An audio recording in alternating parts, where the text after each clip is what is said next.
Bloodborne, The Death of Sleep, Issue 4.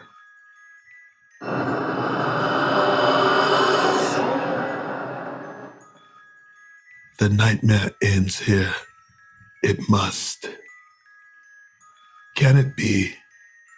Yosefka told me there were boats here, perhaps even ships. If so, a strange shimmer obscures them. It is as if there were a boundary between the water and where we stand. Here in Fishing Hamlet, it is all mud. It began here, didn't it? And mud is all. What is it, child? Just hunger. We shall see if we can discover more supplies inside the huts. But we must be quick. Whatever happened here, I do not believe the villagers are gone forever.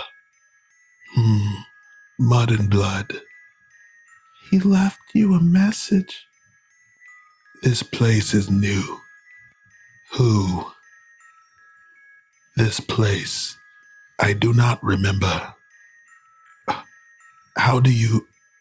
The smell of dead fish and seaweed left to rot. A wetness that slinks past the meat into the bone. A wetness not only of ground and air, but of the mind also. It is as if there was something else with us, something large and alive, and old, past comprehension. The village is but part of a molding broken chest, writhing with every breath.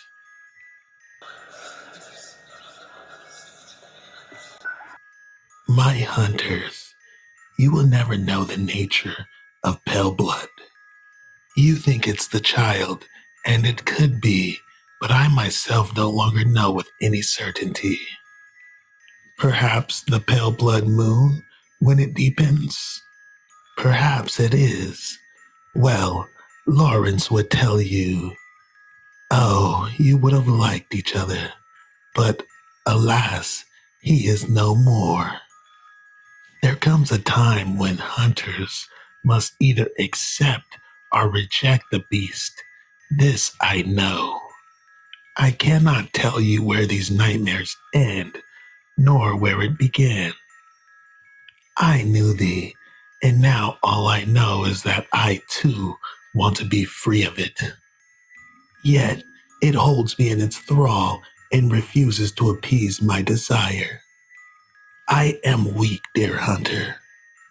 I began this letter knowing, and now I only remember that I truly do not know anything at all. How can I know what your choice is when I have forgotten my own? Once upon a time, I was true. I only wish to be so again.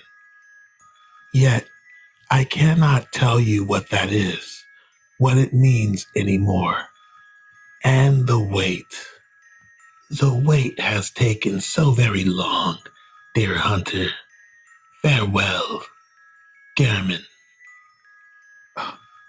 What are you? I know I am a child.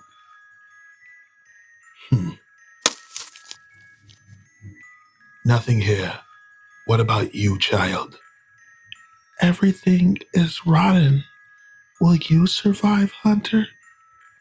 It's kind of you to be concerned for me, but our rations should sustain us both for 9 days and nights on the water.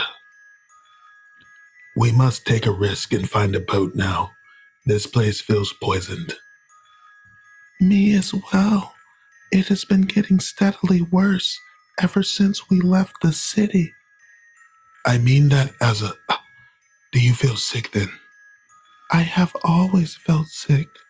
Perhaps that is my health. I apologize. No, do no such thing. Thank you, Hunter. Thank me when we leave this godforsaken place. Do you see them? Do I see what, child? Them. A strange shimmer. I do not see a thing. Then I will lead you. Step carefully, Hunter. Stop. 3 steps to the right. Stop. Now 4 steps left and forward. Now, forward still. I am certain that when the child's voice began to change, we are almost there. I only recognize it in the response of my skin. We are safe now. The hair on my arms arisen in the way of dead grass in steady wind. I can see the boat. Does it ever end? Good. Good. If I close my eyes and fall asleep, I will die. Hunter. Yes, the child's voice, 100 leapers' feet, pushing into the mud. Why are you afraid of me? Ah,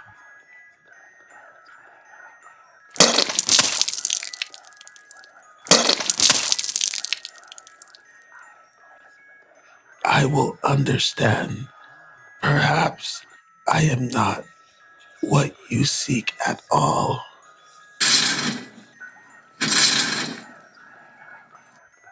I know now. I think I was a human child once. The nightmare never ends.